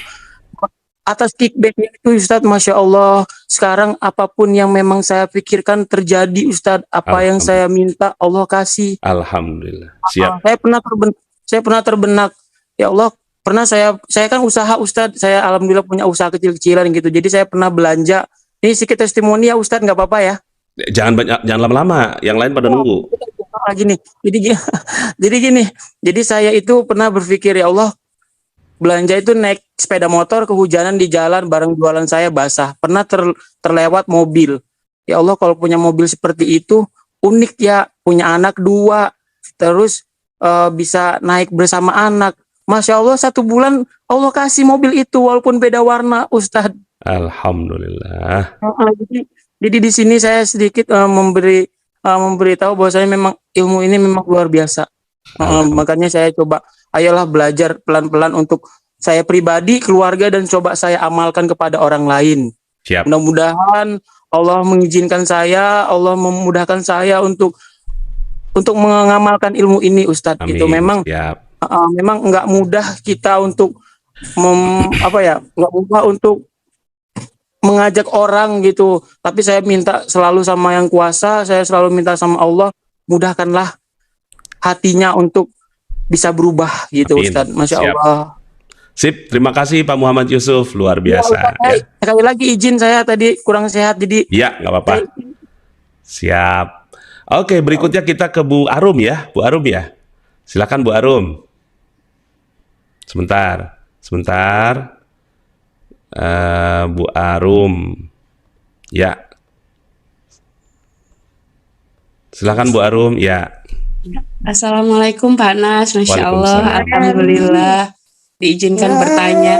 Ini sedikit iklan yang kecil ikutan ingin eksis ini Ustaz. Ustaz mau bertanya terkait dinar Khoirul Rozikin. Saya basically memang pernah berjualan emas, tapi merek sebelah gitu. Yang bisa nanti dikumpulkan dengan antam karena kan nanti dikasih uang 1.500. Karena kalau antam kan image-nya kan masih mudah dijual.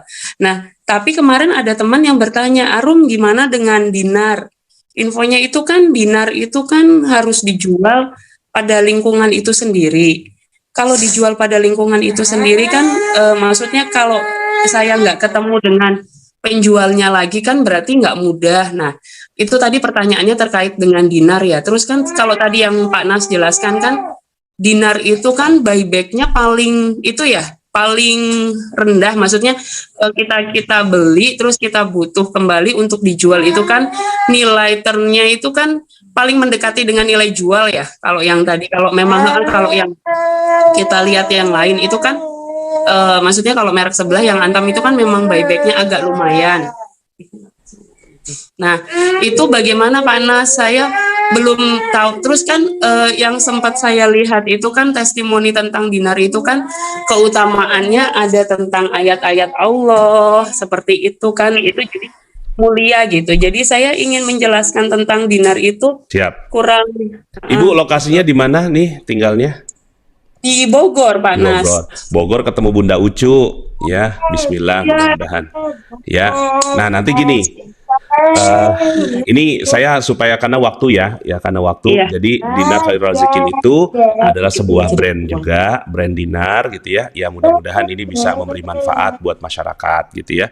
Kemudian dia karena dia emasnya emas 24 karat gitu ya, sebenarnya diterima dimanapun ya. Emas 24 karat ya diterima dimanapun, mau di toko emas dan segala macam. Tapi insya Allah di komunitas kita kan makin banyak nih, makin banyak yang sudah mengenal ilmu magnet rezeki. Insya Allah jauh lebih mudah gitu ya. Apalagi Bogor mah deket ya, insya Allah. Ya nanti silahkan dipelajari bersama dengan Bunda Ucu ya. Makasih Bu Arum ya. Ya, makasih Ustadz. Nanti akan tanya langsung ke Bunda lagi Ustadz. Silakan ya. Assalamualaikum. Berikutnya kita ke siapa nih yang mau bertanya ya? Ke Pak Gilang, silakan Pak Gilang dari Subang. Assalamualaikum warahmatullahi wabarakatuh. Waalaikumsalam warahmatullahi wabarakatuh. Semoga Ustadz dan rekan-rekan semua diberikan kemuliaan dan kebahagiaan Allah SWT. Amin. Ustadz mau nanya Ustadz terkait ini kan intinya kita harus beli aset ya Ustadz ya. Cuma kebetulan misalkan finansial kita pas-pasan, ternyata beli asetnya dengan kredit, Ustadz gimana tuh Pak Ustadz? Iya. Kredit syariah anggaplah misalkan dengan cicil emas di BSI dan lain-lain. Itu apakah efektif atau tidak Ustadz? Tidak efektif. Jadi ya semua yang namanya kredit kita ngutang atau ngamanah gitu ya ke orang lain, artinya sebenarnya kita gitu ya memberikan harta kita kepada orang lain sebagiannya.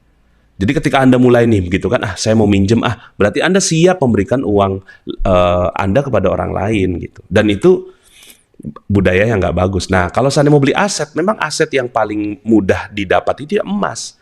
Udah yang mudah itu aja, emas atau ilmu, bisnis sampingan itu juga aset gitu. Jadi artinya kalaupun seandainya itu saya sangat tidak menyarankan Anda kalau akhirnya terpaksa membeli aset tapi harus dengan kredit. Lebih baik tidak. Kalau bayar nyicil, misalnya nih ada tanah di kampung gitu kan, dia mau dibayar nyicil gitu kan, tapi nggak bertambah harganya nih gitu, tapi Anda belinya tanah, itu diperbolehkan. Misalnya nih Anda beli tanah 100 meter gitu kan, di kampung mungkin masih ada yang 500.000, 100 meter kali 50.000, 50 juta, betul ya, 50 juta ya. Nah 50 juta gitu kan, ya udah itu minta dicicil sama dia gitu kan, bisa nggak saya nyicil 5 juta per bulan 10 kali gitu kan, diizinkan sama dia. Itu yang kayak gitu boleh, karena harga tanah itu pasti meningkat gitu. Kalau yang seperti itu diperbolehkan. Tapi kalau seandainya Anda nyicil ke lembaga gitu kan, mau ke bank resmi atau bank kepala item gitu kan ya, atau bank yang apa gitu, jangan deh, leasing dan segala macam, jangan, mendingan Anda tahan-tahan dulu gitu. Lebih baik beli emas aja gitu ya. Nanti suatu saat emas itu akan kekumpul dan harga emas itu nanti akan meningkat, sementara harga aset yang ada di luar itu biasanya semakin lama semakin terjangkau dengan emas yang kita sudah kumpulkan. Begitu Pak Gilang. Ya. Jadi sesuaikan ilmu ini dengan kondisi keuangan Anda gitu ya. Jadi termasuk cicil emas juga Ustadz ya? Berarti kalau nyicil emas ngapain nyicil emas, mending beli yang kecil aja. Oh iya, siap. Gitu. Jadi kalau nyicil emas itu juga kan ada ya produk-produk nyicil emas gitu ya. Saya bukannya Ada film mengatakan di nggak bagus ya.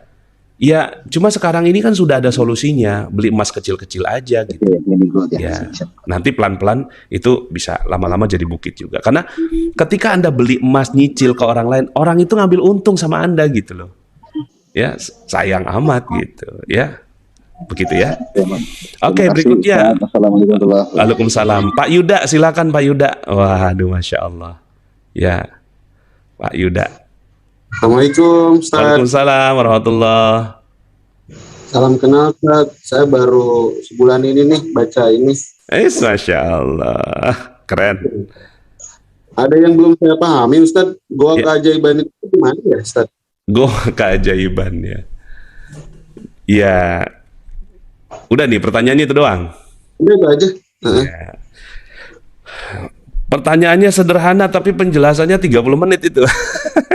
Jadi nanti ya, jadi kira-kira gini, apa itu goa keajaiban? Jadi semua orang-orang yang ajaib itu pasti masuk goa. Semua orang-orang yang ajaib pasti masuk goa. Nabi Nuh goanya adalah kapal yang diilhamkan Allah untuk membangunnya. Nabi Ibrahim juga masuk goa. Nabi Musa ya masuk goa Bukit Tursina. Nabi Muhammad SAW itu ke Gua Hira. Nah maka ya ada juga bahkan dalam Al-Quran itu surat Al-Kahfi. Al-Kahfi ini adalah artinya goa. Jadi goa ini adalah sebuah tempat yang insya Allah akan dapatin keajaiban. Dalam Al-Quran sebutkan auzubillahi minasyaitonir rajim wa idz i'tazaltumuhum wa ma ya'buduna illallah fa'u ilal kahfi. Ya. Ketika di luar kondisinya udah nggak bagus, maka masuklah kamu ke dalam goa. Yanshur lakum rabbukum mir rahmati. Di dalam goa itu akan Allah kasih rahmat, ya. Wa yuhayyi lakum min amrikum mirfaqa. Akan diberikan solusi dari semua persoalan-persoalanmu. Nah, jadi goa itu artinya kita mengasingkan diri dari semua aktivitas-aktivitas yang ada di luar. Gitu ya, sehingga akhirnya kita hanya fokus pada diri kita sendiri dengan Allah. Itu adalah hakikat dari goa gitu. Nah nanti Pak Yuda ya silakan ke audio Magnet Rezeki, audio Magnet Rezeki di Telegram ya. Ini saya munculkan ininya ya, slide-nya. Nah ini kelihatan nggak di situ ya? Nah ini ada audio Magnet Rezeki, ini banyak sekali. Nah ini goa keajaiban itu ada di nanti penjelasan saya ya, penjelasan secara audio. Ini sudah ada 40 lebih jurus yang ada di sini ya. Nanti silakan. Kenapa?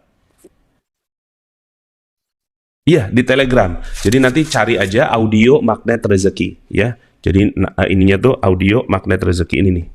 Mungkin kalau ininya tuh audio Magnet Rezeki, ada 143.000 yang sudah bergabung di sana. Audio Magnet Rezeki ya, silakan nanti bisa ke sana sambil menjelaskan. Lebih kurang penjelasan saya sederhananya itu dia adalah sebuah aktivitas yang akhirnya kita mengasingkan diri. Nah kalau di kita kan sekarang ini kita pegang handphone gitu kan. Nah maka di waktu-waktu malam Jumat sampai khotib selesai berkhutbah itu kita handphone taruh dulu, nggak ada berita, nggak ada WhatsApp gitu ya. Fokus kepada Allah Subhanahu wa Ta'ala. Begitu ya.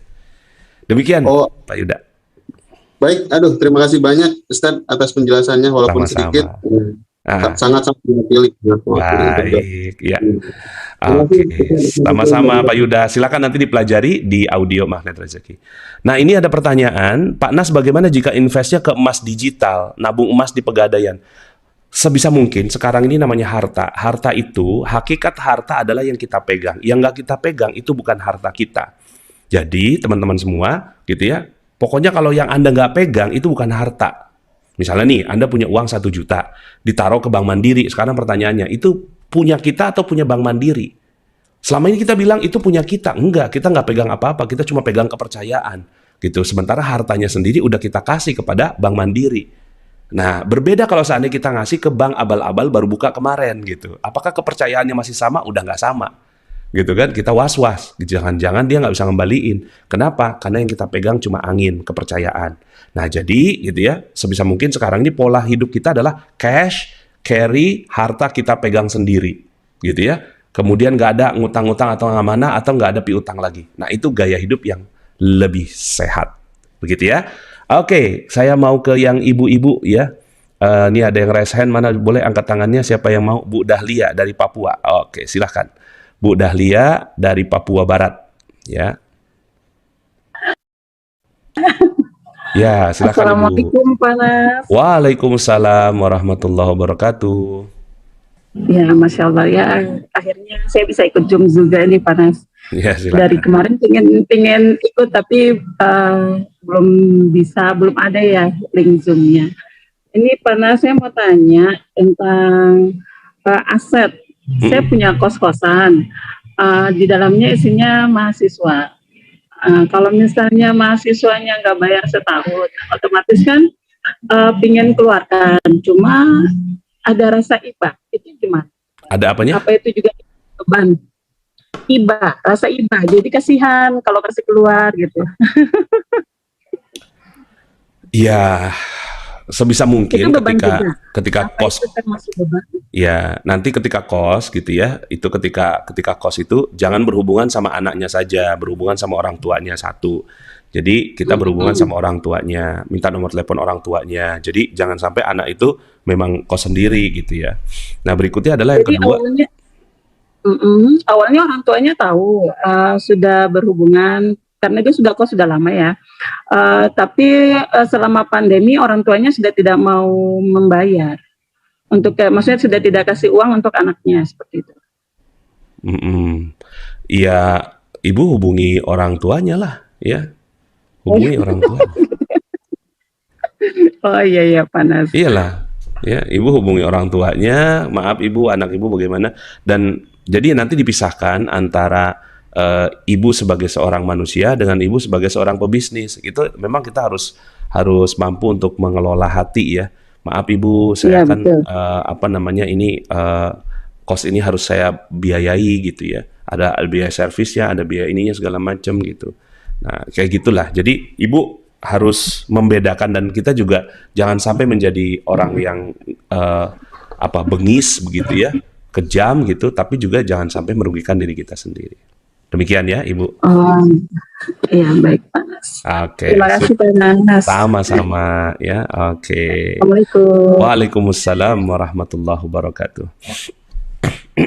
Alhamdulillah Bapak Ibu ya, sekarang sudah 17.36. Satu lagi ya. Satu pertanyaan lagi ya. Kita mau lihat dari Ibu Noek, Bu Nuk Haryanti. Silahkan Bu Nuk. Alhamdulillah, syukron kasiron Pak Ustadz. LOP pengen bilang ngobrol sama Ustadz akhirnya. Ini Assalamualaikum. Waalaikumsalam. Semuanya. Mau menanyakan tentang cash flow Pak Ustadz. Tentang apa?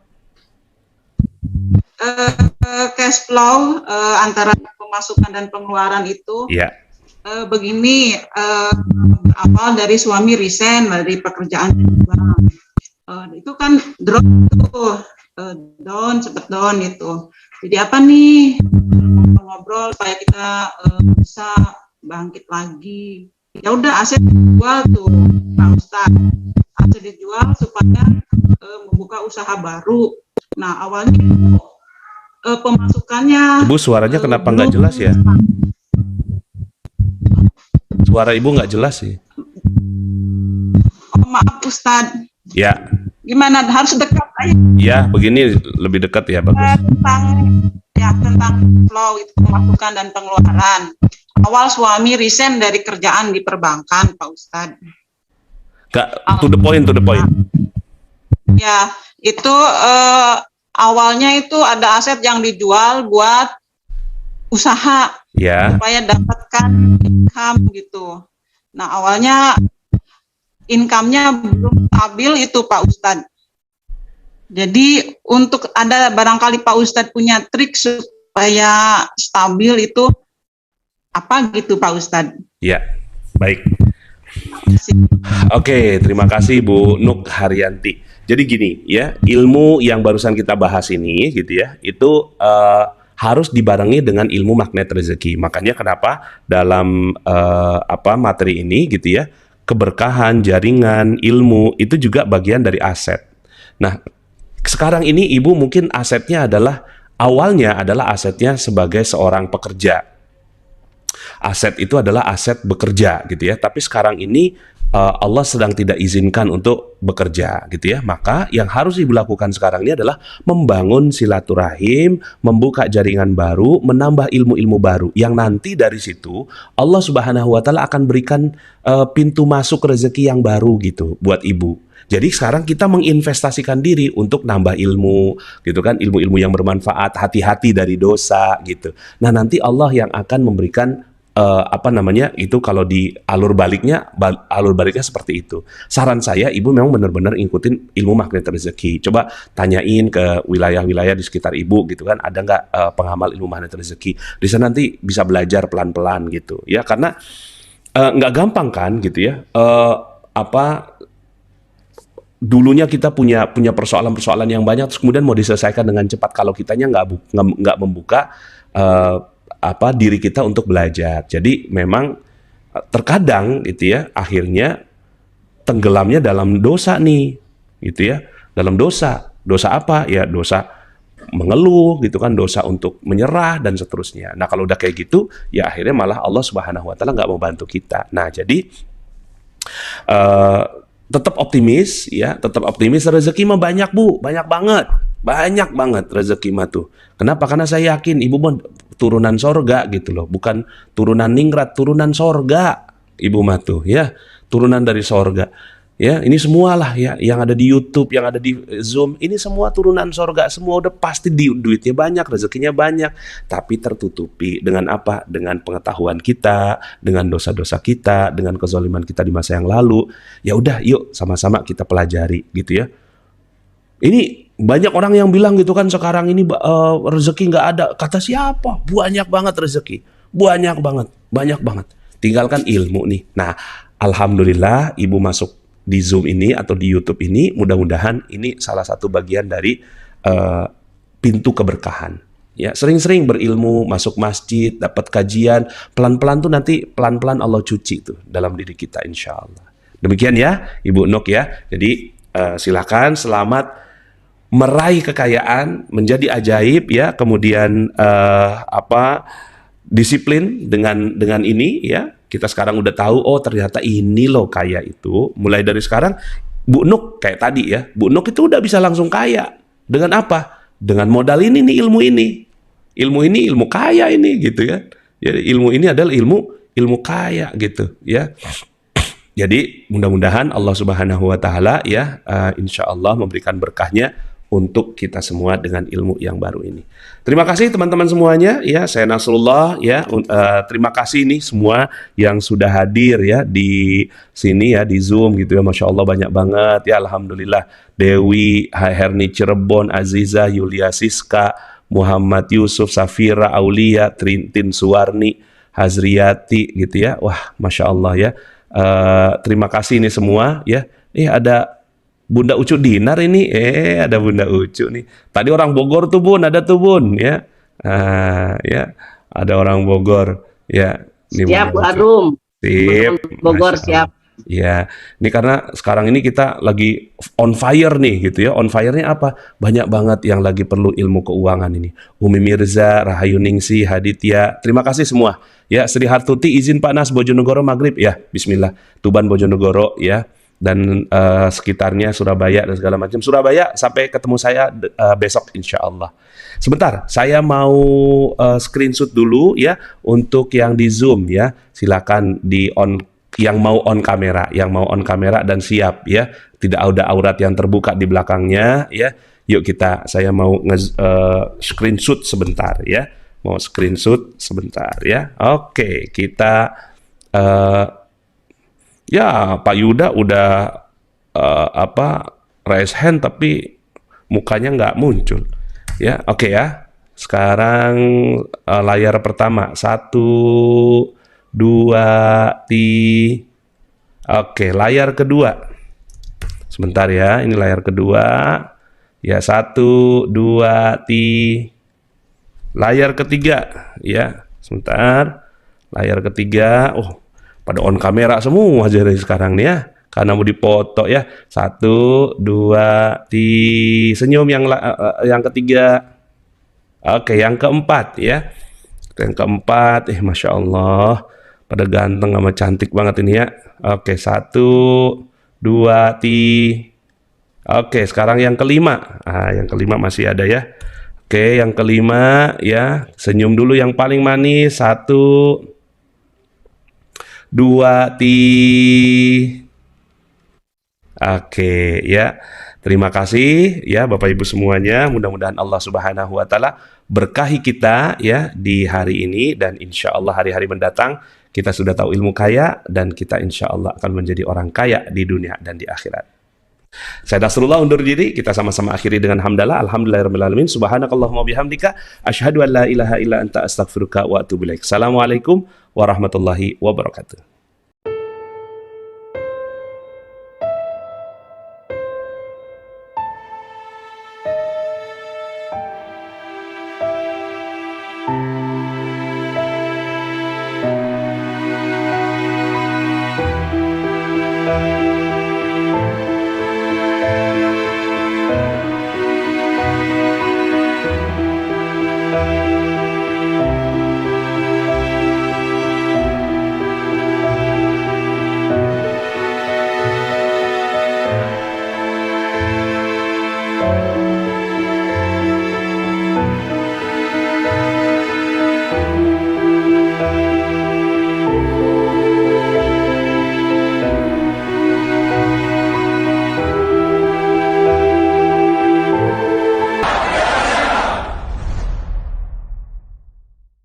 Yayasan Magnet Rezeki. Yayasan Magnet Rezeki didirikan oleh seorang penulis buku mega bestseller Rahasia Magnet Rezeki, Ustadz Nasrullah, dan Certified Trainer Magnet Rezeki, asuhan Ustadz Nasrullah. Selain seorang penulis bestseller, beliau juga seorang motivator internasional. Bismillah, visi Yayasan Magnet Rezeki adalah membangun Indonesia bermartabat, sejahtera, dan bahagia melalui 2 juta pengamal ilmu magnet rezeki offline dan 10 juta online di tahun 2025. Membangun Indonesia bermartabat melalui dakwah dan pendidikan ilmu magnet rezeki. Membangun Indonesia sejahtera melalui pemberdayaan ekonomi bersama melalui koperasi magnet rezeki. Membangun Indonesia bahagia melalui pembinaan keluarga-keluarga bahagia dan kegiatan sosial dalam mengamalkan ilmu magnet rezeki. Satu, sama, dan terhubung. Terdiri dari koordinator pusat,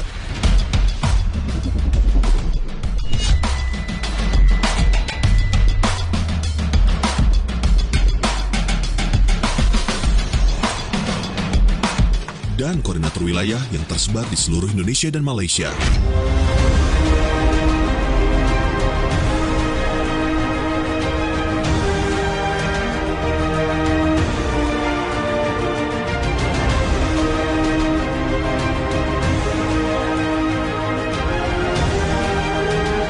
Pendidikan online, kajian online magnet rezeki, training online magnet rezeki, bimbel online magnet rezeki, camp online magnet rezeki, ngaji Al-Kahfi berjamaah setiap Jumat. Offline, kajian, seminar, private training, camp, mega seminar dan internasional mega training. Sosial, MR Peduli, ikut menyalurkan bantuan bagi masyarakat yang terkena bencana. MR Box, ikut menyalurkan bantuan berupa makan siang setiap hari di lebih 150 titik seluruh Indonesia.